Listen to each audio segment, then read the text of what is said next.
Bismillahirrahmanirrahim. Assalamualaikum warahmatullahi wabarakatuh. Alhamdulillahirabbil alamin wassalatu wassalamu ala asrofil anbiya'i wal mursalin wa ala alihi wa sahbihi ajma'in. Amma ba'd. Puji syukur kehadirat Allah Subhanahu wa taala yang telah memberikan kita kesehatan, hidayah dan keselamatan hingga detik ini. Salawat dan salam semoga tetap terlimpahkan kepada junjungan kita Nabi besar Muhammad sallallahu alaihi wasallam. Alhamdulillah pada sore hari ini kita masih bisa melanjutkan kembali acara kajian kita, yaitu kajian kitab Madarijus Shalihin untuk serial yang ke-6. Dan insya Allah pada seri yang ke-6 ini kita akan membahas topik selanjutnya, yaitu lanjutan dari topik minggu lalu. Jika minggu lalu kita membahas secara detail dan juga diuraikan oleh Ustadz Mutahhir Arif tentang konsepsi Shirathul Mustaqim, yaitu jalan yang lurus. Nah, untuk sore kali ini kita akan membahas lebih dalam lagi, yaitu soal hidayah. Konsepsi tentang hidayah sudah pernah kita bahas 2 minggu yang lalu, namun pada pertemuan kali ini kita akan membahas soal tingkatan hidayah. Sebagaimana kita ketahui bersama bahwa Ustadz Mutahhir Arif pernah menyampaikan, mengutip Madarijus Shalihin, bahwa hidayah itu adalah hak prerogatif Allah dan hanya diberikan kepada orang-orang yang Dia kehendaki. Namun demikian, di dalam memberikan hidayah, itu ada tingkatan-tingkatan tertentu yang itu diuraikan oleh Ibnu Qayyim di dalam Madarijus Shalihin, yang juga nanti akan kita dengarkan penjelasannya dari Ustadz Mutahhir Arif. Mungkin yang paling banyak diketahui secara umum, hidayah yang kemudian tingkat paling tinggi, itu adalah bagaimana Allah memberikan petunjuk langsung dengan bermuwajahah, bertemu langsung. Seperti yang terjadi ketika Allah SWT bertemu dengan Nabi Musa ataupun dengan Nabi Muhammad. Atau juga mungkin yang juga dialami oleh para nabi lain melalui wahyu. Namun juga kepada orang-orang soleh, Allah juga memberikan hidayah melalui cara-cara tertentu. Nah, ini ada tingkatan-tingkatannya. Jadi pada level yang paling tinggi mungkin adalah level para nabi, rasul, dan sampai kemudian kita juga nanti akan memahami level-level di bawahnya.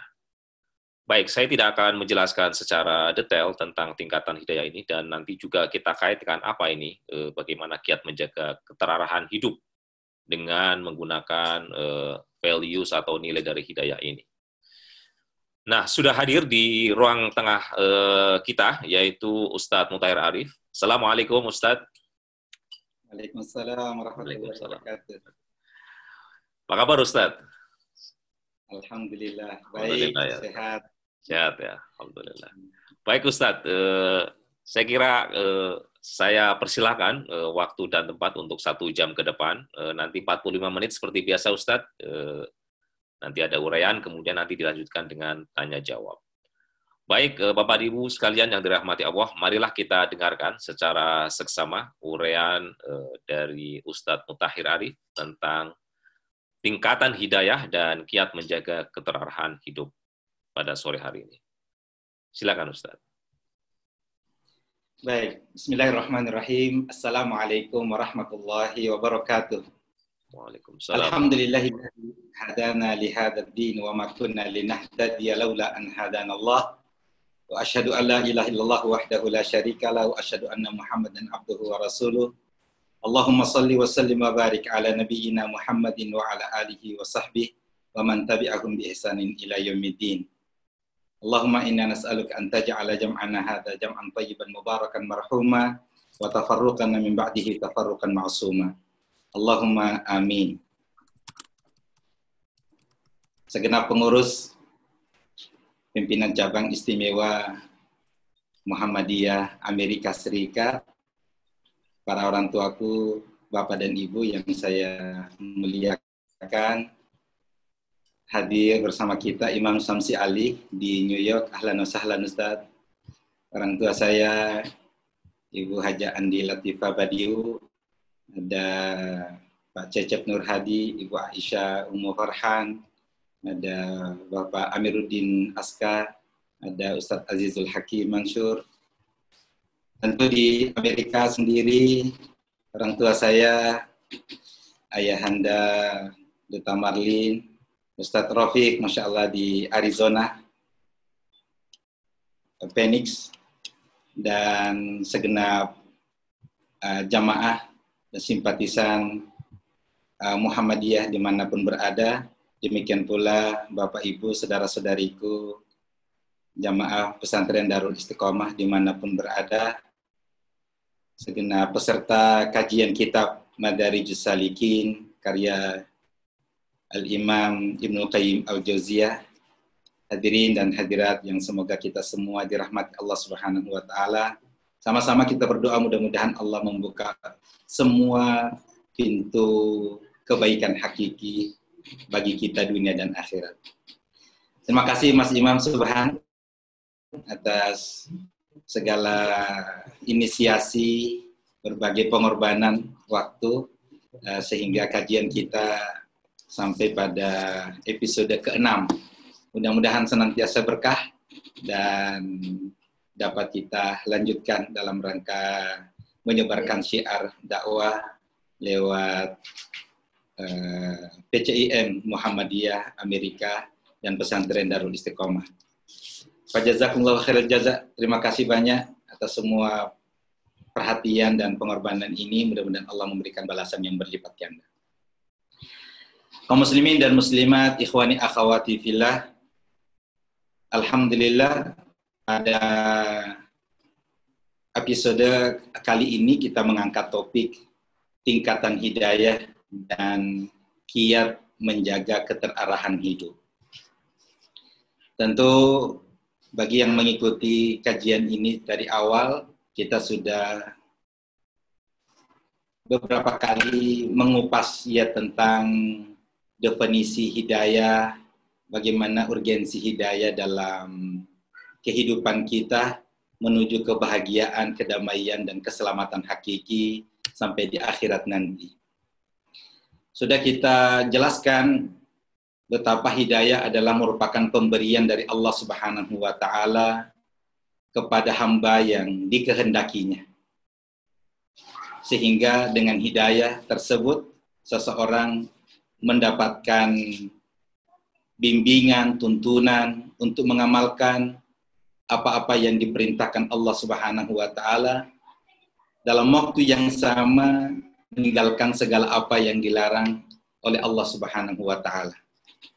Sehingga kita jelaskan pada beberapa kesempatan yang lalu, hidayah ini adalah merupakan rahasia kepatuhan setiap hamba dalam membuktikan kesyukuran kita sebagai hamba di hadapan Allah Subhanahu wa taala. Semakin banyak hidayah yang kita dapatkan, berarti semakin banyak peluang amal soleh yang kita kerjakan. Dalam waktu yang sama semakin tertutup atau semakin kecil kemungkinannya untuk kita melanggar ketentuan dari Allah Subhanahu wa taala dan Rasul-Nya. Itulah sebabnya maka kita senantiasa diwajibkan untuk memohon hidayah dari Allah, sehingga apa yang menjadi rahasia dan kunci kebahagiaan dan kesuksesan itu dapat kita capai dalam arti yang sesungguhnya. Nah, para ulama memberikan beberapa penjelasan tentang maratibul hidayah, tingkatan-tingkatan hidayah. Nah, salah satunya yang kita akan ketengahkan pada kesempatan yang mulia ini, yang pertama adalah hidayah ammah, hidayah secara umum. Hidayah secara umum adalah hidayah yang datang bersama penciptaan manusia. Yang dimaksud dalam hidayah ini adalah akal manusia yang memiliki kemampuan untuk berpikir dan memahami sesuatu. Lalu itu yang menuntunnya untuk mendapatkan manfaat dan menolak segala keburukan. Allah Subhanahu wa taala berfirman dalam surah Asy-Syams ayat 7 dan 8. A'udzubillahi minasyaitonirrajim wa nafsin wa ma sawwaha. Demi jiwa dan penyempurnaan ciptaannya. Jadi Allah bersumpah atas nama jiwa yang diciptakannya. bahwa pada diri kita ini harus disadari bahwa Allah Subhanahu wa taala telah menciptakannya dengan maksud tertentu. Fa'alhamaha fujuraha wa taqwaha. Lalu Allah mengilhamkan kepada jiwa itu kefasikan dan ketakwaannya sehingga ada potensi untuk menjadi saleh dan ada juga potensi untuk menjadi salah atau sesat. Fa'alhamaha fujuraha wa taqwaha qad aflaha man zakkaha wa qad khaba man dassaha. Berbahagia orang yang senantiasa mensucikan jiwanya dan rugilah orang yang selalu mengotorinya. Selanjutnya di dalam surah Al-Balad ayat 10 Allah berfirman wa hadainahu najdain. Sungguh kami telah menunjukkan kepadanya kepada manusia itu dua jalan. Iya, itu jalan kebenaran dan jalan kebatilan. Nah, lebih daripada itu, semua hal-hal yang baik menurut pikiran manusia itu adalah pada dasarnya hidayah juga dari Allah Subhanahu wa taala. Bahkan dalam penjelasan para ulama, binatang untuk mencari makanan dengan modal insting itu juga bermakna hidayah. Nah, ini secara umum. Jadi hal-hal yang bisa mendatangkan maslahat dalam kehidupan pada dasarnya itu adalah petunjuk yang bersumber dari Zat yang Maha Kuasa Allah Subhanahu wa taala. Yang kedua, ini yang penting, hidayatul irsyad wal bayan. Hidayatul irsyad wal bayan ini adalah hidayah yang diturunkan oleh Allah dengan diturunkannya Al-Qur'an dan diutusnya Rasulullah sallallahu alaihi wasallam buat seluruh umat manusia. Jadi Al-Quran diturunkan, adanya Rasul sallallahu alaihi wasallam, ini adalah salah satu bentuk hidayah dari Allah Subhanahu wa taala kepada kita. Sebagaimana firman-Nya, "Huwallazi arsala rasulahu bil huda wa dinil haqq liyudhhirahu 'alad dini kullihi walau karihal musyrikun." Demikian pula yang dijelaskan di dalam surah Al-Baqarah, "Syahrul Ramadan alladzi unzila fihi al-Qur'an hudan lin-nasi wa bayyinatin minal huda wal furqan." Bahwa Al-Quran yang diturunkan ini berisi penjelasan-penjelasan mengenai petunjuk itu dan furqan, pembeda antara yang hak dan yang batil. Yang ketiga, hidayatul taufiq. Hidayatul taufiq ini adalah persetujuan atau kemudahan yang datang dari Allah ketika seseorang menjalankan aktivitas untuk mentaati Allah dan menjauhi segala larangannya. Ini yang bisa kita atau biasa kita maknai sebagai satu bentuk kemudahan untuk melakukan kebaikan, kesuksesan untuk mencapai sesuatu yang diridai Allah Subhanahu wa taala. Kita renungkan firman Allah dalam surah Al-An'am ayat 125, "Faman yuridillahu ayyahdiyahu yashrah sadrahu lil Islam." Barang siapa yang Allah kehendaki untuk diberikan kepadanya petunjuk, niscaya dia melampangkan dadanya untuk memeluk agama Islam ini. Subhanallah. Dalam keseharian kita, dalam melaksanakan ibadah sholat, puasa, tilawah Quran, mengikuti kajian, ta'lim, dan seterusnya, itu dapat kita rasakan. Kalau Allah memberikan petunjuk hidayah kepada kita, maka dada kita itu terasa lapang, terasa ringan langkah kaki kita untuk melakukannya. Sebaliknya, wa may yurid ayyudillahu, dan barang siapa yang dikehendaki kesesatatannya, yaj'al sadrahu dayyiqan haraja, maka Allah menjadikan dadanya itu sesak lagi sempit. Ka'annama yas'adu fis sama, seolah-olah dia mendaki naik ke langit. Jadi menjadi bahan introspeksi bagi kita. Sudahkah peluang-peluang amal saleh yang kita lakukan itu diiringi dengan perasaan plong, perasaan dada yang lapang, atau justru masih didominasi keterpaksaan, ya, sehingga kita berupaya untuk memohon hidayah, tambahan hidayah dari Allah Subhanahu wa taala agar semua itu dapat kita lakukan dengan hati yang lapang. Yang terakhir, tingkatan jalan menuju surga atau ke neraka. Ini juga dijelaskan oleh Allah Subhanahu wa taala di dalam Al-Qur'an, bahwa hidayah itu yang hakiki, hidayah yang mengantarkan seseorang ke surga. Berwujud kemudahan melewati semua tahapan yang ada di akhirat. Sejak berkumpul di padang mahsyar, menunggu hisab, ditimbangnya amal baik, amal buruk, diperhadapkan satu persatu untuk mendapatkan pertanyaan dari Allah, untuk mempertanggungjawabkan semua yang telah didapatkan selama hidup di dunia. Sampai setiap orang diharuskan untuk melewati jembatan as-sirat yang terbentang di atas neraka jahanam sampai ke surga. Nah, seseorang yang mendapatkan hidayah untuk sampai menginjakkan kaki di surga nanti, dan kita berdoa mudah-mudahan Allah Subhanahu wa taala menakdirkan dan memasukkan kita dalam golongan orang-orang yang masuk surga bersama keluarga kita, dipertemukan dengan Rasulullah sallallahu alaihi wasallam. Nah, hal ini dijelaskan dalam surah Yunus ayat 9. Innal ladzina amanu wa 'amilus shalihat yahdihim rabbuhum biimanihim. Bahwa orang-orang beriman itu yang mengerjakan amal saleh, mengerjakan kebaikan, niscaya diberikan petunjuk oleh Allah karena keimanannya. Tajri min tahtihimul anharu fi jannatin na'im. Itulah sebabnya ucapan yang pertama diucapkan oleh orang yang masuk surga, alhamdulillahilladzi hadana li hada. Segala puji bagi Allah yang telah memberikan hidayah, memberikan petunjuk sehingga kami sampai di surga ini. Wa ma kunna linahtadiya laula an hadanallah. Kami tidak mungkin mendapatkan ini kecuali karena hidayah dari Allah Subhanahu wa taala. Demikian pula di dalam surah Muhammad ayat 4. Fa idza laqitumul ladzina kafaru fadarbar riqab hatta idza akhantumuhum fashuddul wathaq fa imma mannan ba'du wa imma fidaan hatta tada'al harbu auzaraha. Apabila kamu bertemu dengan orang-orang kafir di medan perang, maka pukullah batang leher mereka, sehingga selanjutnya apabila kamu mengalahkan mereka, tawanlah mereka, dan setelah itu kamu boleh membebaskan mereka dan menerima tebusan sampai perang selesai. Bahwa ini adalah merupakan gambaran bahwa ada hidayah di hari akhirat nanti. Seseorang yang diberikan petunjuk, bimbingan, dan kemudahan untuk masuk surga, atau memang karena kehidupannya yang penuh dengan dosa dan kedurhakaan, lalu digiring ke neraka. Uhsyurul ladzina zalamu azwajahum wa ma kanu ya'budun. Ini di dalam surah As-Saffat ayat 22. Diperintahkan kepada malaikat, kumpulkan orang-orang yang zalim beserta teman sejawat mereka dan apa yang dahulu mereka sembah. Ini penggiringan untuk masuk ke neraka. Min dunillahi fahduhum ila siratil jahim. Selain Allah, lalu ditunjukkanlah kepada mereka jalan ke neraka.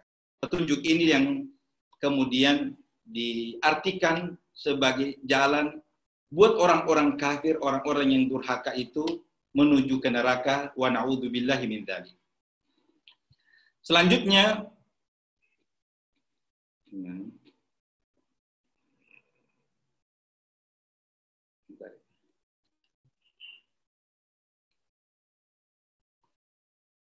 jika kita membuka kitab Madarijus Salikin, ini juga dianggap sebagai satu tingkatan hidayah. Bahwa ada beberapa bentuk dan cara Allah Subhanahu wa taala untuk menyampaikan kebenaran terhadap hambanya. Yang pertama adalah melalui wahyu. Sebagaimana yang kita ketahui bahwa malaikat Jibril alaihi salam itu mendapatkan amanah, tugas untuk menyampaikan firman-firman Allah dari Allah Subhanahu wa taala kepada Rasulullah sallallahu alaihi wasallam. Di mana ada 3 jenis, semua jenis ini pernah dialami oleh Nabi Muhammad sallallahu alaihi wasallam. Pembicaraan Allah dengan hambanya secara sadar dan langsung tanpa perantara. Ini adalah tingkatan yang paling tinggi, dan Allah berfirman, wa kallamallahu Musa taklima, dan Allah telah berbicara kepada Musa secara langsung. Demikian dalam surah An-Nisa ayat 164. Pengiriman utusan dari malaikat kepada utusan dari jenis manusia untuk menyampaikan wahyu dari Allah Subhanahu wa taala. Malaikat tersebut bisa berbentuk manusia jenis laki-laki yang bisa dilihat oleh mata, dan ada kalanya menampakkan diri dalam wujud aslinya. Ada kalanya malaikat tersebut masuk ke dalam diri Rasul sallallahu alaihi wasallam lalu menyampaikan wahyu, kemudian melepaskan diri dari Rasulullah sallallahu alaihi wasallam tersebut.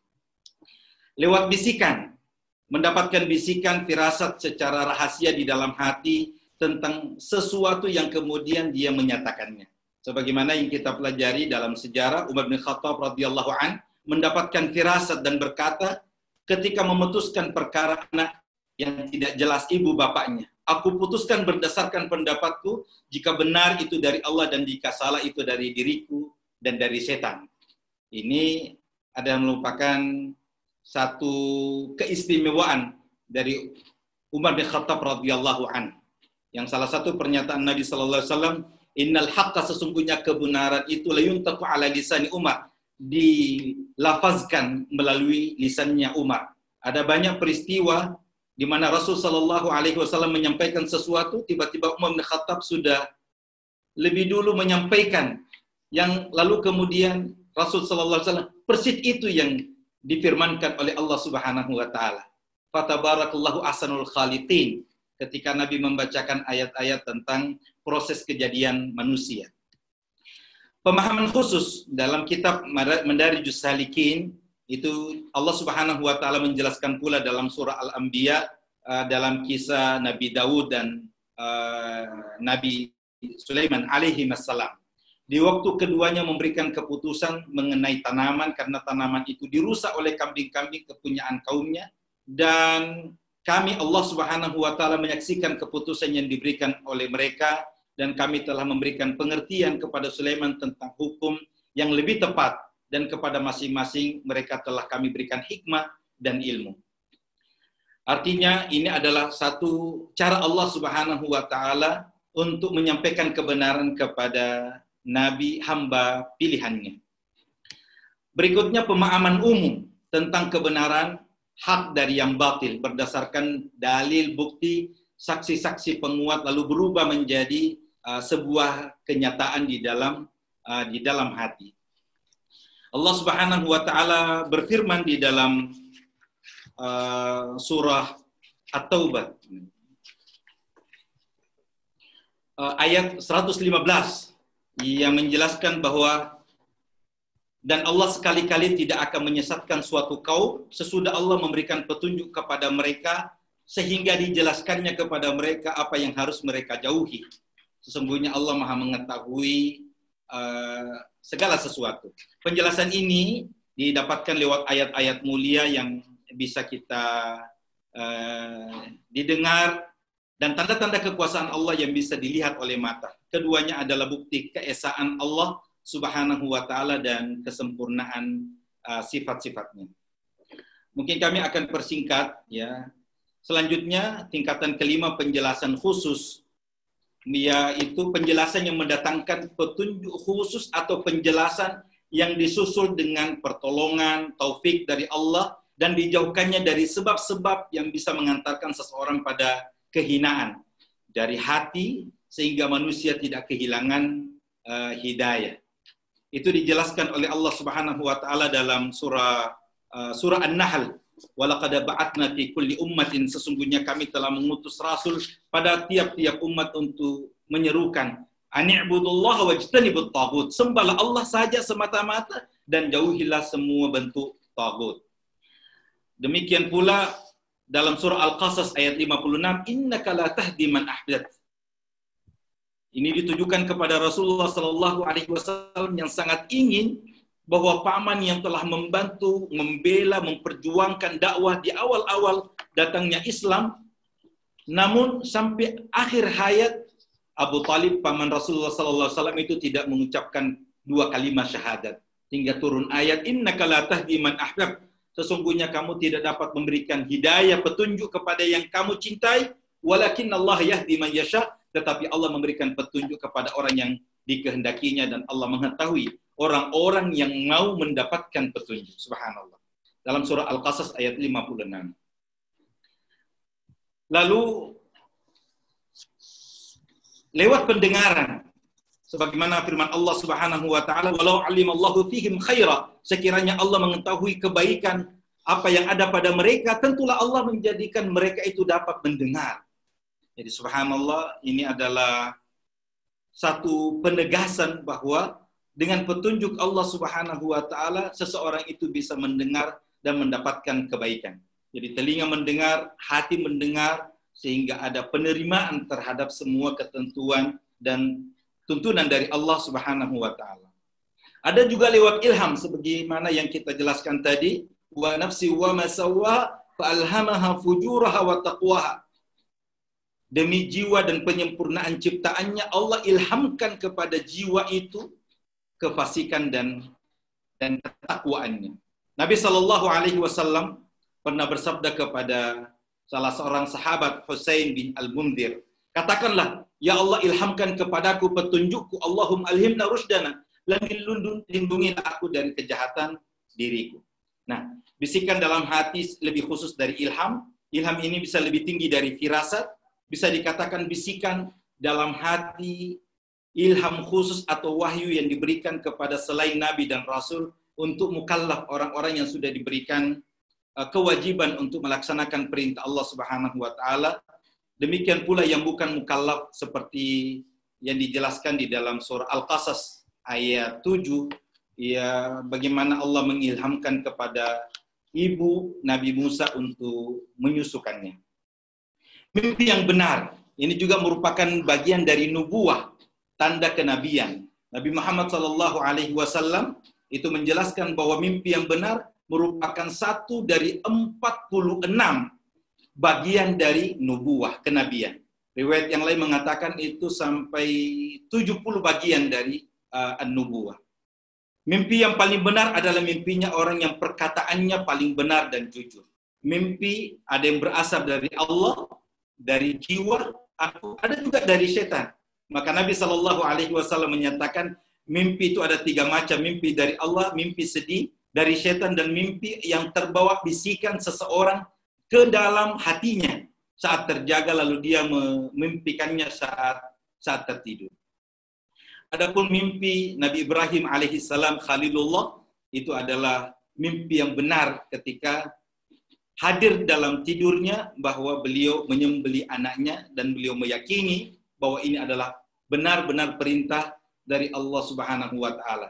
Dan ketika beliau membaringkan Ismail alaihissalam dan hendak menyembelihnya, dengan izin Allah Subhanahu wa taala digantikan dengan kibas, lalu turunlah firman Allah, laqad saddaqta ru'ya, sungguh engkau wahai Ibrahim telah membuktikan mimpimu. Prinsipnya, jika mimpi itu benar, maka dia tidak akan bertentangan dengan wahyu. Ibnu Qayyim Al-Jauziyah dalam kitab Madarijus Salikin ini menjelaskan, siapa yang ingin agar mimpinya itu benar, maka dia harus terus-menerus menjaga kejujuran. Subhanallah. Jadi syarat bagaimana agar mimpi kita itu adalah mimpi yang benar, mimpi yang menyelamatkan, maka kita berkewajiban untuk memastikan ucapan, tutur kata kita, pernyataan kita itu bersumber dari hati, kejujuran. Yang kedua, makanan yang halal.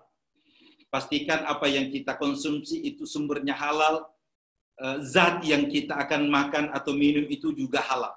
Menjaga perintah dan larangan, ya, melaksanakan apa yang diperintahkan Allah dan menjauhi semua larangannya.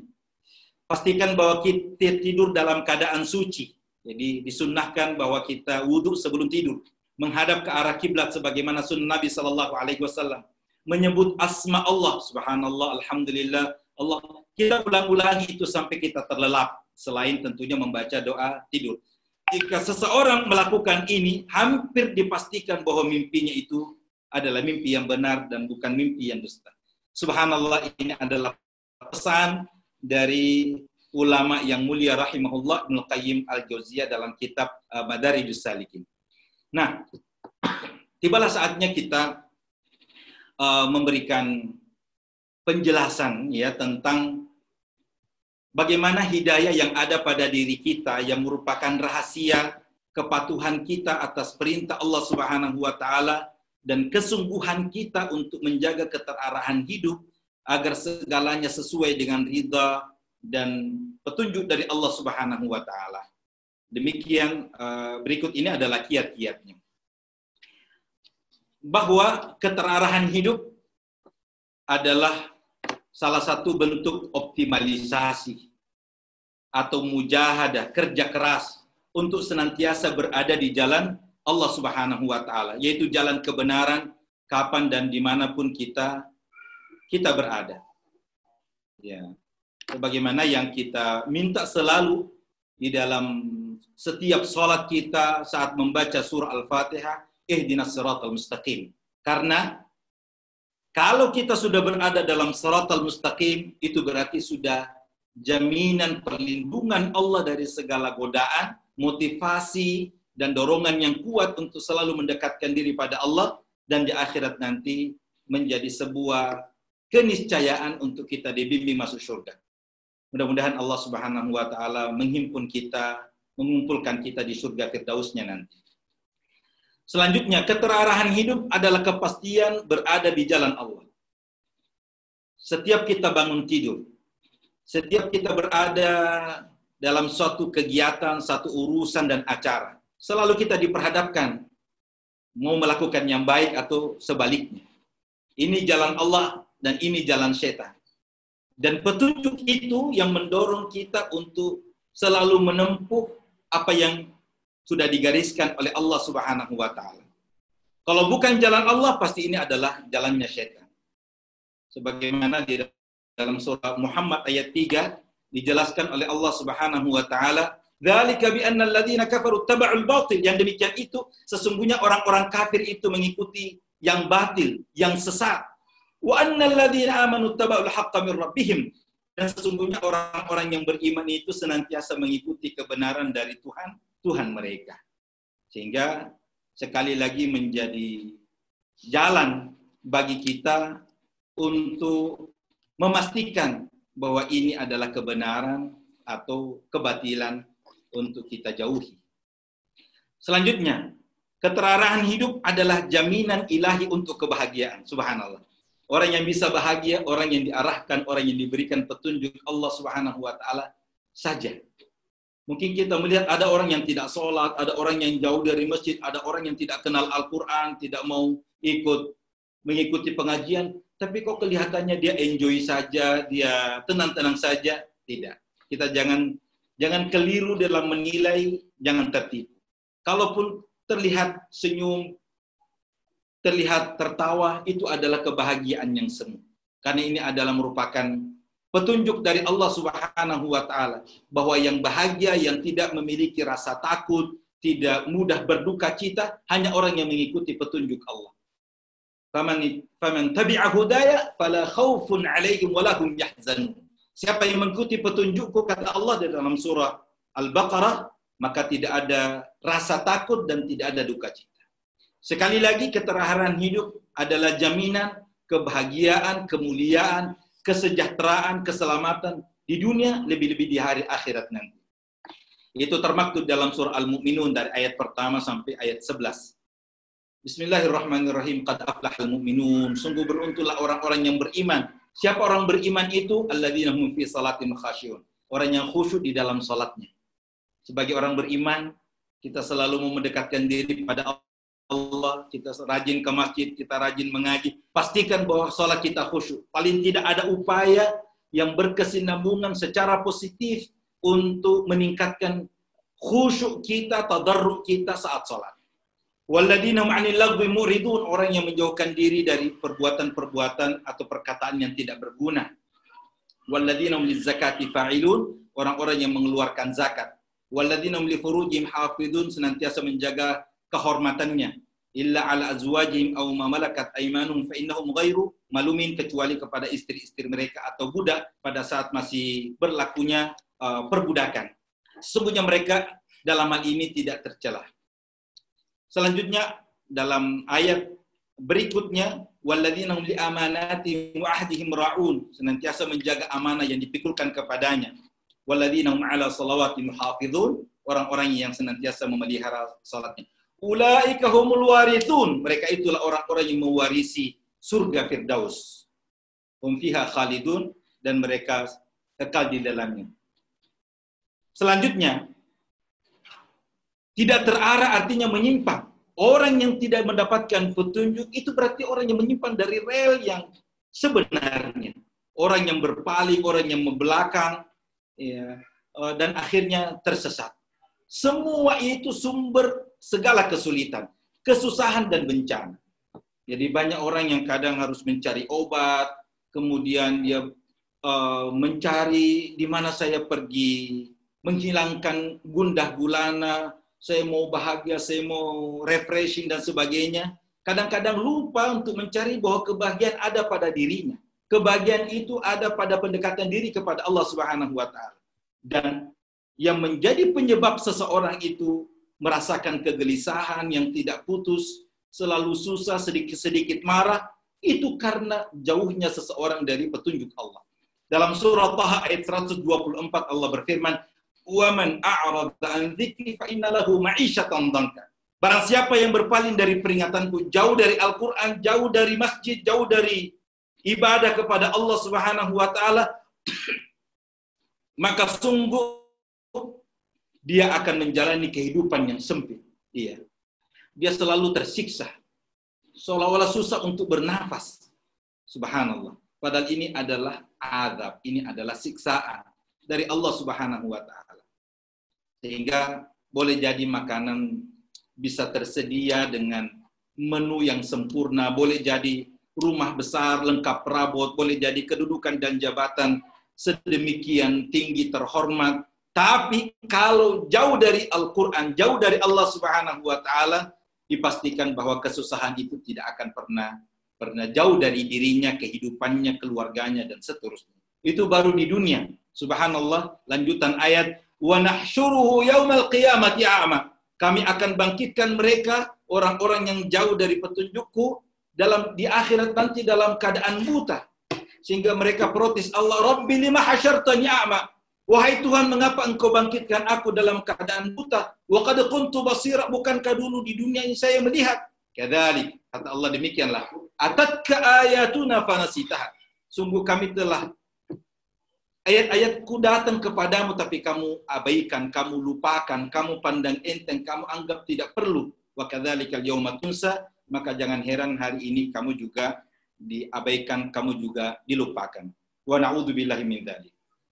Nah, ada beberapa syarat keterarahan hidup. Setelah kita meyakini bahwa petunjuk Allah yang berwujud pada keterarahan hidup sesuai dengan kehendak dan ridha Allah Subhanahu wa taala, maka kita bertugas dan bertanggung jawab untuk menjaga keterarahan tersebut. Yang pertama, keyakinan yang mendalam. Mari kita yakinkan secara kuat bahwa ini adalah jalan yang sesungguhnya. Dalam surah Al-Hujurat ayat 15 Allah berfirman, "Innamal mu'minuna alladzina amanu billahi wa rasulih." Sesungguhnya orang mukmin ini yang sebenarnya adalah mereka yang beriman kepada Allah dan Rasulnya. Tsumma lam yartabu, kemudian mereka itu tidak ragu-ragu. Wajahadu bi amwalihim wa anfusihim, dan mereka itu berjihad, berjuang dengan harta dan jiwanya fi sabilillah, di jalan Allah Subhanahu wa taala, ulaika humus shadiqun. Yang kedua, kerinduan yang mendalam pada surga. Setiap orang kalau ditanya mau masuk surga enggak, pasti mau. Iya. Tetapi kita kadang menyadari bahwa kita kadang lupa untuk minta surga. Kadang kita lupa untuk menghadirkan, membayangkan betapa nikmatnya surga yang merupakan cita-cita setiap mukmin tersebut. Sehingga salah satu kiat untuk menjaga keterarahan hidup adalah merindukan surga. Bukankah Allah Subhanahu wa taala dalam surah Al-Imran ayat 133 Allah berfirman, "Wasari'u", bersegeralah, berlarilah kalian ila maghfiratin min rabbikum, untuk mencari ampunan maghfirah dari Tuhanmu, wa jannatin 'arduhas samawati wal ardh, dan untuk mendapatkan surga yang luasnya seluas langit dan bumi, u'iddat lil muttaqin, disediakan bagi orang-orang yang bertakwa. Ya Rabb, mudah-mudahan kita senantiasa mendapatkan maghfirah dari Allah Subhanahu wa taala dan kita dimasukkan ke surga yang penuh dengan kenikmatan. Dan sesungguhnya kesanalah kita berlomba, kesanalah kita berkompetisi, ya, untuk mendapatkan kemuliaan hakiki tersebut. Selanjutnya, wajahidu fillahi haqqa jihadi. Berjihadlah kamu di jalan Allah dengan jihad yang sebenar-benarnya. Tidak ada peningkatan pribadi tanpa jihad. Tidak ada amal soleh yang dapat kita lakukan, apalagi yang bersifat berkesinambungan, tanpa jihad, tanpa semangat perjuangan di jalan Allah Subhanahu wa taala. Kita bisa qiyamul lail itu kalau ada semangat jihad. kita itu bisa memaksimalkan waktu sepertiga malam dengan istighfar, dengan doa, itu kalau ada jihad. Mengarahkan putra-putri kita untuk ke masjid, untuk sholat berjamaah, itu hanya dapat terwujud kalau ada semangat jihad. Jihad yang berarti mengerahkan semua potensi yang kita miliki demi untuk mendapatkan ridha dari Allah Subhanahu wa Ta'ala. Dan tidak main-main. Allah jelaskan di akhir surah Al-Hajj, tepatnya di ayat ke-78, jihad yang kita diwajibkan untuk miliki, untuk aplikasikan haqqa jihad, sebenar-benar jihad. Sebagaimana yang telah dicontohkan oleh para nabi, Nabi Ibrahim alaihissalam dan Nabi kita Muhammad sallallahu alaihi wasallam. Nah, tentu sebagai manusia biasa kita menghadapi kendala. Ketika kita tahu bagaimana kebaikan, namun kadang-kadang berbagai kendala yang merentang menghalangi kita untuk melakukan kebaikan tersebut. Nah, apa saja kendala yang bisa menghalangi kita untuk menjaga keterarahan hidup? Yang pertama adalah cinta dunia yang berlebihan. A'udzubillahi minasyaitonirrajim. Ya ayyuhalladzina amanu ma lakum idza qila lakum unfiru fi sabilillahi tsaqaltum ilal ard araditum bil hayatid dunya minal akhirah fama mata'ul hayatid dunya fil akhirati illa qalil. Yang intinya tidak ada yang menghalangi kita untuk mendapatkan kemuliaan akhirat kecuali kecintaan berlebihan kita terhadap dunia. Terlalu besar ini perabot, terlalu besar ini karir dan pekerjaan, terlalu besar ini popularitas dan keinginan kita untuk mendapatkan pengakuan dan sanjungan dari sesama. Sehingga kita lupa bahwa setiap saat melangkah menuju kubur. Hidup ini pasti akan berakhir. Dunia dengan segala kemegahannya ini pasti akan kita tinggalkan. Dan negeri keabadian adalah akhirat yang seharusnya menjadi titik perhatian kita. Yang kedua, syaitan yang belum terkalahkan. Syaitan ini memang sudah ditakdirkan Allah Subhanahu wa Ta'ala sebagai makhluk yang menggoda kita dan berusaha setiap saat tanpa istirahat mengerahkan semua kekuatannya, semua prajurit-prajuritnya untuk apa? Menyesatkan umat manusia. Qala fabima aghwaytani la aq'udanna lahum siratal mustaqim. Ini permintaan iblis kepada Allah Subhanahu wa Ta'ala. Jadi iblis pernah berdialog dengan Allah secara langsung dan punya permintaan. Apa itu? Karena engkau, demi engkau ya Allah, aku akan sesatkan. Yang telah menyesatkan aku pasti akan aku halangi, selalu menghalangi mereka, umat manusia itu dari jalanmu yang lurus. Jadi kapan di mana saja selalu kita sadari bahwa ada setan yang selalu menghalangi kita untuk mendapatkan kebaikan. Dan ada setan yang selalu menggiring, menjerumuskan kita untuk melakukan pelanggaran seperti yang berhasil iblis lakukan untuk menggoda Nabi Adam alaihissalam bersama Hawa sehingga dikeluarkan dari surga. Apa yang dilakukan oleh setan ini sangat profesional, umurnya panjang sekali, sehingga pengalaman untuk menggelincirkan manusia itu sejak manusia pertama sampai hari ini, bahkan sampai hari akhirat. Tsumma la'atiyannahum min baini aydihim. Kata iblis, kami akan mendatangi manusia itu dari depan, dari belakang, dari kiri, dari kanan, sehingga tidak memberikan ruang kecuali setan itu berusaha untuk menjadikan manusia sebagai anggotanya, membersnya, sebagai pengikutnya. Wala tajidu aktsarahum syakirin, sehingga engkau ya Allah tidak akan mendapati kebanyakan dari manusia itu orang-orang yang bersyukur. Orang-orang yang menyadari pentingnya hidayah, orang-orang yang selalu menjaga keterarahan hidup. Demikian dalam surah Al-A'raf ayat 16 dan 17. Ada lagi satu, penyakit hati yang belum sembuh. Kita sadari kalau hati lapang, pasti ukhuwah kita pasti akan terjaga dengan baik. Kalau hati lapang, hati lembut, pasti semangat kita untuk bersedekah, untuk membuktikan kedermawanan kita, peduli terhadap sesama, itu kemudian akan kita lakukan.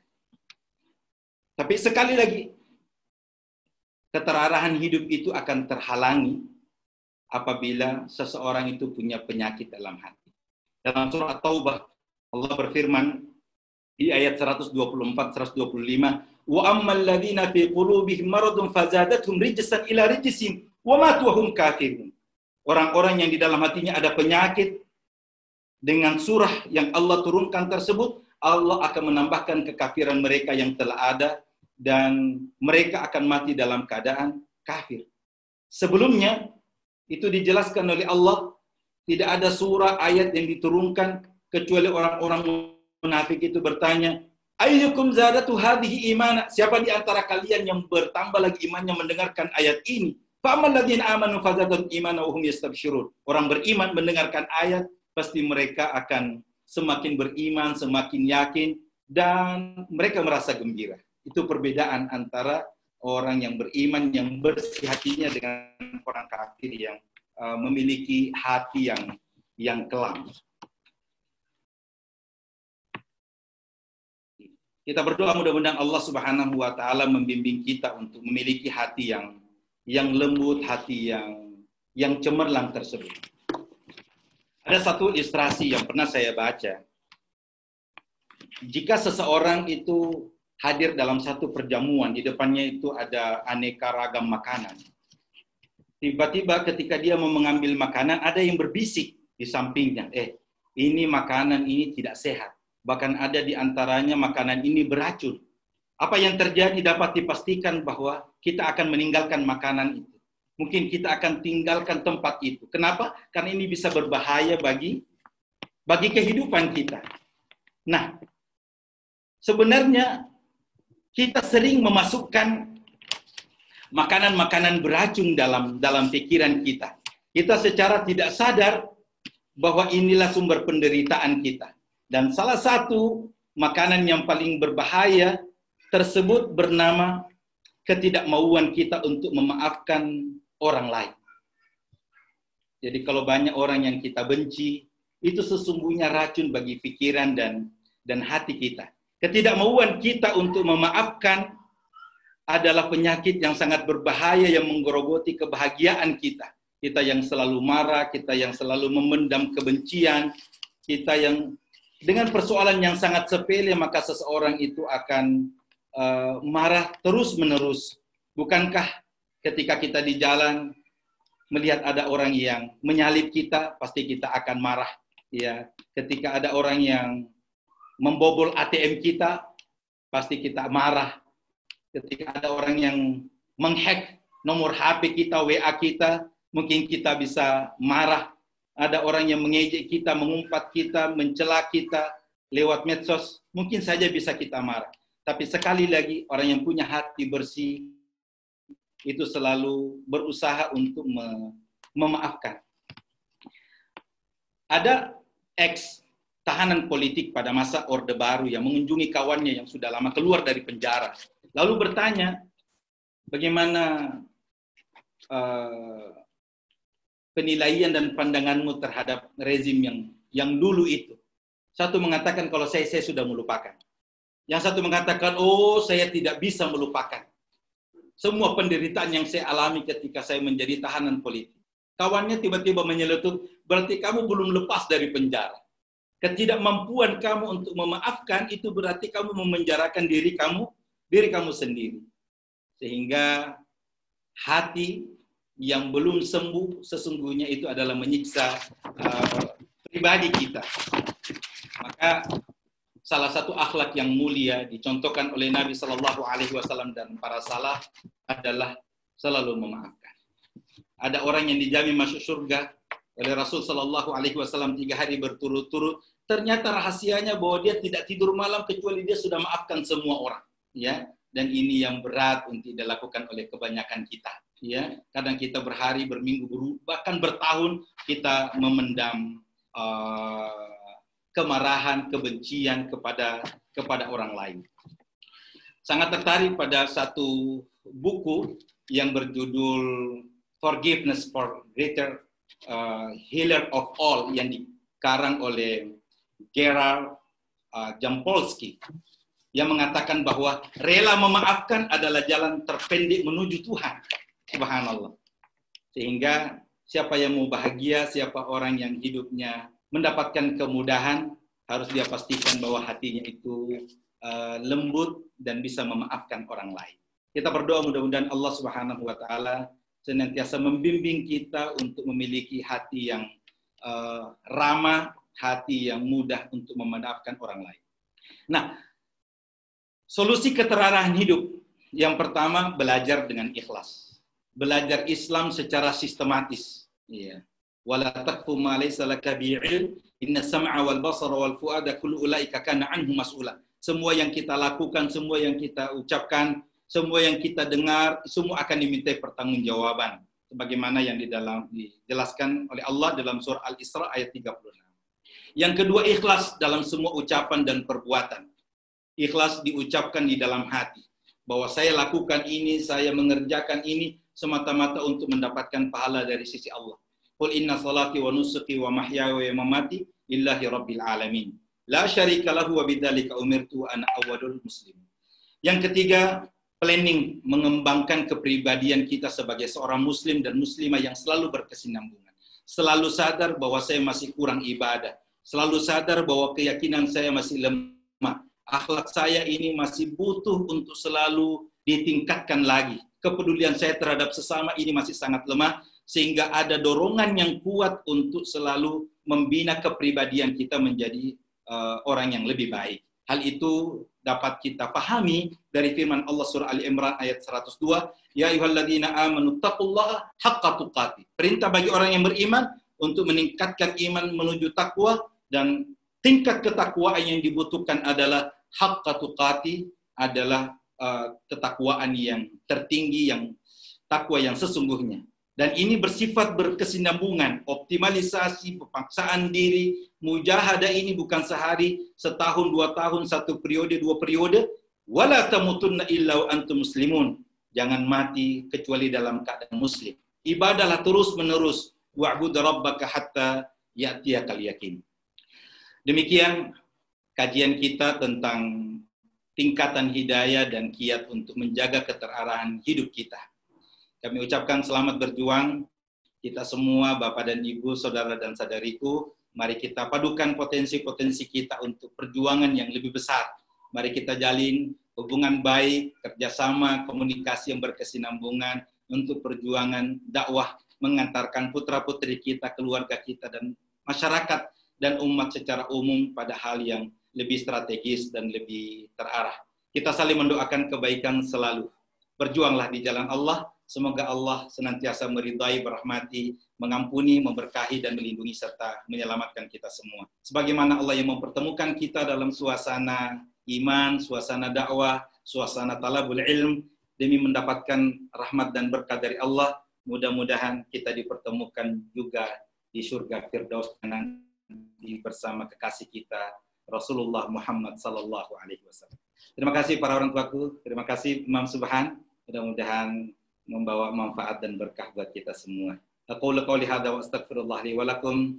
Wassalamualaikum warahmatullahi wabarakatuh. Waalaikumsalam warahmatullahi wabarakatuh.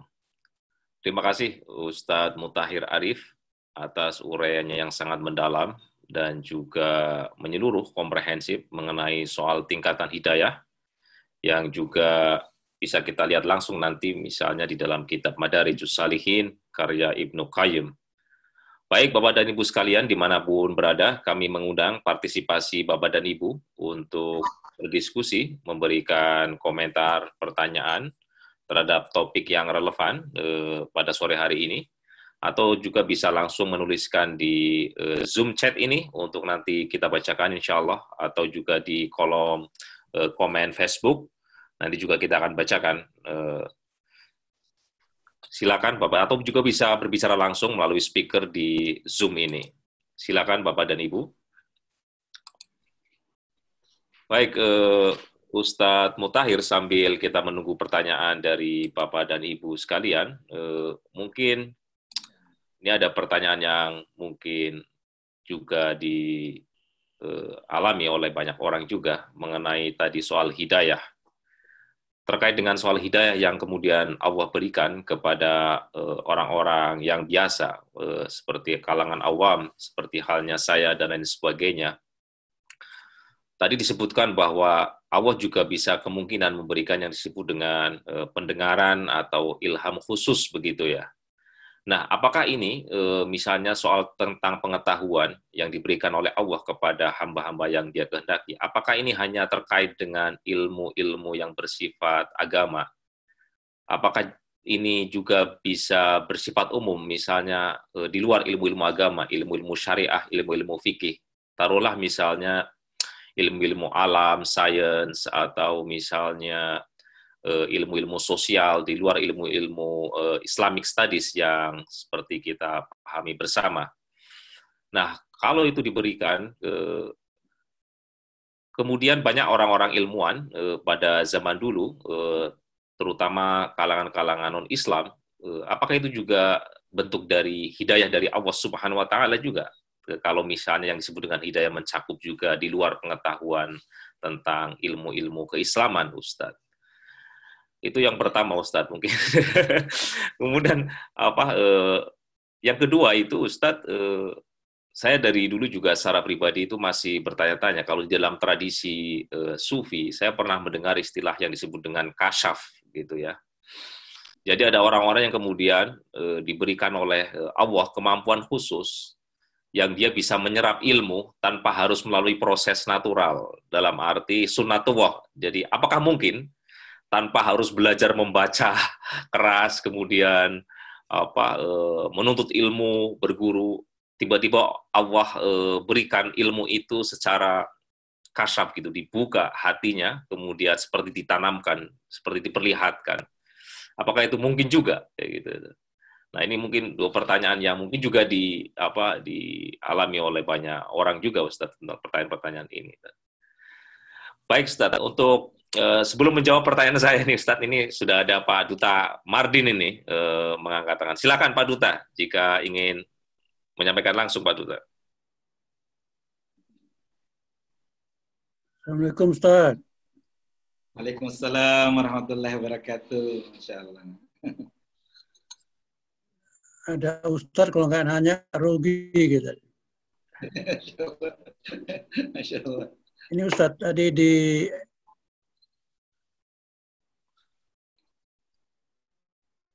Ali Imran 102. Janganlah kamu mati sebelum.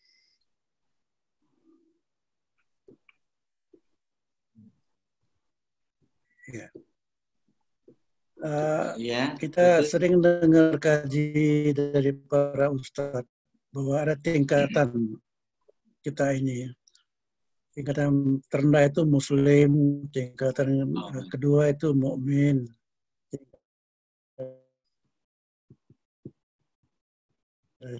Tiga itu muhsin.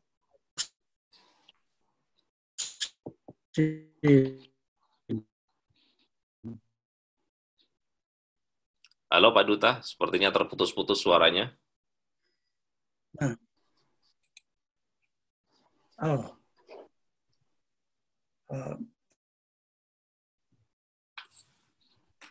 Saya ulangi ya. Ya Ustaz. Ya, silakan. Silakan, Ustaz.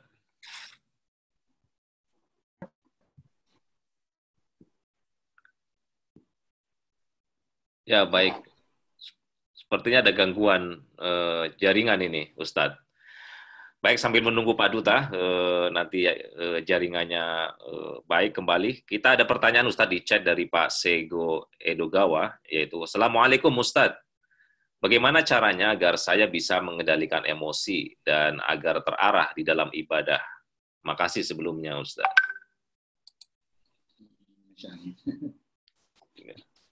Silakan Ustadz, sambil Bismillahirrahmanirrahim. Yang saya jawab yang mana dulu nih? Sepatah yang saya tangkap dari ayahanda Bapak Duta Marlin di Florida. Ya, terima kasih atas tanggapan dan pertanyaannya terkait firman Allah Subhanahu wa taala dalam surah Ali Imran ayat 102 yang telah kita bacakan tadi. Ya ayyuhalladzina amanu taqullaha haqqa tuqatih wa la tamutunna illa wa antum muslimun. antara muslim, mukmin dan muttaqin sesungguhnya satu kesatuan. Namun jika ditinjau pada aspek konsistensi dan kekuatan keyakinan, betul sekali bahwa pertama kali mengucapkan 2 kalimat syahadat itu adalah al-Islam, berarti seseorang muslim. Siapapun yang mengucapkan 2 kalimat syahadat berarti dia masuk dalam golongan sebagai seorang muslim. Orang yang sudah melafazkan, memproklamirkan kesaksian tersebut dan mengamalkan penuh keyakinan, maka dia sebagai seorang mukmin. Sehingga ada teguran, la taqulu amanna, walakin qulu aslamna. Jangan katakan beriman, tapi katakan saja kami ini sudah muslim. Saya sudah menyerah diri kepada Allah Subhanahu wa taala. Dalam surah Al-Imran ini perintah ditujukan pada orang-orang yang beriman. Bahwa jangan merasa puas dengan keimananmu, tapi tingkatkan terus keimanan itu sampai pada derajat takwa yang tertinggi. Ini adalah konsekuensi bahwa seseorang yang beriman itu diwajibkan untuk terus melakukan optimalisasi, pemaksaan diri, karena seseorang yang ingin dekat kepada Allah Subhanahu wa taala senantiasa mendapatkan ujian, dan itu harus dibarengi dengan upaya untuk semakin menguatkan keyakinan dan menyadari bahwa kita ini adalah hamba yang diberikan berbagai macam ujian. Nah, proses mempertahankan ketakwaan ini adalah membutuhkan waktu yang panjang sampai ajal menjemput, sehingga keselamatan seseorang itu diukur pada konsistensinya, keistiqomahannya, ya selama dia hidup di dunia ini. Sehingga menjadi nasihat yang sangat agung bagaimana mempertahankan semangat ibadah, kesalehan ini sampai kita husnul khatimah, menghadap Allah Subhanahu wa taala dalam keadaan sebagai seorang muslim yang taat kepadanya. Iya. Tidak ada muslim kecuali diuji oleh Allah Subhanahu wa taala. Dalam ibadah kita masih tetap diuji. Dalam kehidupan sehari-hari banyak godaan yang bisa menggelincirkan kita. Maka perisai kita untuk mempertahankan keimanan itu adalah perisai ketakwaan. Nabi Shallallahu Alaihi Wasallam menegaskan at-taqwa hahuna. Takwa itu di sini sebanyak 3 kali, dan beliau memberi isyarat kepada dada mulia beliau. Sesungguhnya semua ibadah yang kita lakukan, sholat, puasa, zakat, haji, tilawah Quran, bersedekah, tujuannya adalah bagaimana supaya kita semakin menyadari bahwa hanya ketakwaan yang bisa menjadi bekal dan modal kita di dunia sampai di akhirat. Fatazawwadu, ambillah bekal. Inna khairaz zadi taqwa. Sesungguhnya bekal yang terbaik adalah takwa. Tapi sekali lagi kesinambungan seluruh upaya tersebut harus diuji setiap saat dengan berbagai macam tantangan sampai ajal menjemput. Sehingga ukurannya adalah bagaimana kita mengakhiri hidup dalam keadaan beriman. Demikian. Yang kedua, pertanyaan bagaimana saya mempertahankan emosi. Ya, saya kira ini adalah pertanyaan yang sangat menarik ya, dan relevan ya kepada kita. Bahwa dalam kehidupan kita sehari-hari banyak hal yang bisa mengusik ya kesabaran kita, mengusik ketenangan kita, dan ada saja yang bisa membuat kita itu reaktif ya, responsif, yang mau tidak mau dimaknai sebagai satu bentuk kemarahan. Sehingga satu ketika ada sahabat yang bertanya kepada Nabi, "Ausini ya Rasulullah, nasihati saya ya Rasulullah." Rasulullah mengatakan, "La taghdab, jangan marah." Oke. Sesudah itu apalagi ya Rasulullah? La taghdab, diulangi sampai 3 kali. Iya. Dalam riwayat yang lain, kalau kamu tidak marah, la taghdab walakal jannah. Kalau kamu tidak marah lagi, bagimu surga. Subhanallah. Orang yang tidak marah akan dijamin masuk surga. Iya. Ada orang bilang, saya tidak marah kalau saya tidak ada yang membuat saya marah. Ya. Orang tua kami kadang memberikan nasihat dalam pengajian. Kalau ada orang marah, sementara tidak ada yang membuat dia marah, itu orang gila itu.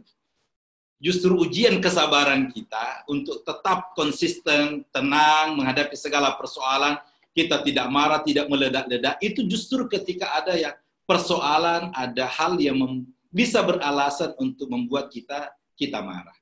Sehingga kesabaran ini bagian dari iman. Kalau iman itu tidak ada batasnya, maka kesabaran juga tidak ada batasnya. Ada satu kata kunci yang merupakan nasihat agama. Bagaimana seseorang bisa menekan marah, dan mampu mengendalikan diri dari persoalan apapun, dan sekaligus bagaimana menjaga keterarahan hidup kita agar selalu fokus ya pada mencari ridha Allah Subhanahu wa taala dalam waktu yang sama, bisa taat beribadah, bisa konsisten untuk mengamalkan semua yang disunnahkan oleh Nabi Sallallahu Alaihi Wasallam. Satu yaitu senantiasa memperbanyak mengingat kematian. Selalu ingat mati. Kalau kita ingat mati, maka kita tidak jadi marah. Kalau kita ingat mati, maka kita secara otomatis mau memperbaiki ibadah. Karena yang terbayang bagi kita, jangan-jangan ini adalah hari terakhir saya hidup di dunia. Jangan-jangan ini adalah sholat terakhirku dan sebentar lagi saya akan menghadap Allah. Maha benar Rasulullah Sallallahu Alaihi Wasallam saat bersabda, "Kafa bil mauti wa'idan." Cukuplah kematian itu sebagai nasihat. Ya. Salah seorang ulama yang pernah saya temui pernah memberikan pesan, man arada nasihan, siapa orang yang membutuhkan pemberi nasihat, butuh nasihat, butuh motivasi, fal mautu yakfihi, maka cukuplah kematian itu adalah pemberi nasihat yang terbaik. Kalau kita ingin mati, pasti kita ingin memperbaiki diri.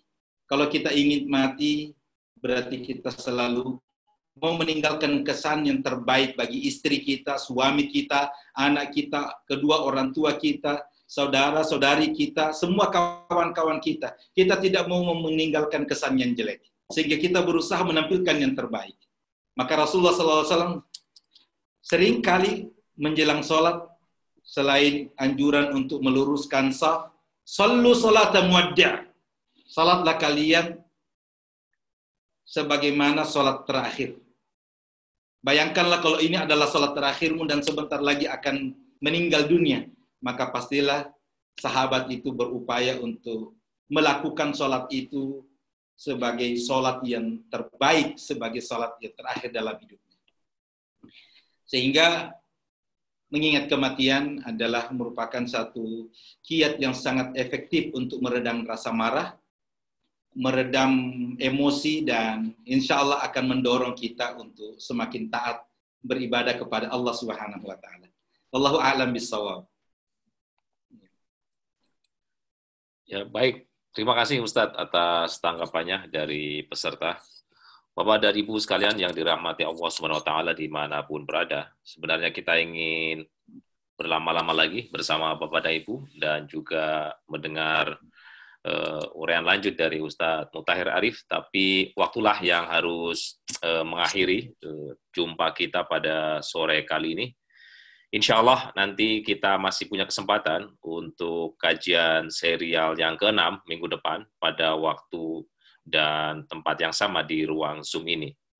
Baik Ustadz, sebelum kita tutup mungkin ada dipimpin doa langsung Ustadz Mutahir Arif, dan nanti kita akhiri segera kajian sore hari ini. Silakan Ustaz. Bismillahirrahmanirrahim. Alhamdulillahirabbil alamin, hamdan na'imin, hamdan syakirin. Asyhadu an la ilaha illallah wa la syarika lahu wa asyhadu anna Muhammadan abduhu wa rasuluh. Shalawatu rabbi wassalamuhu alaihi wa ala alihi washabihi ajmain. Allahumma inna nas'aluka ridhaka wal janna wa na'udzubika min sakhatika wan nar.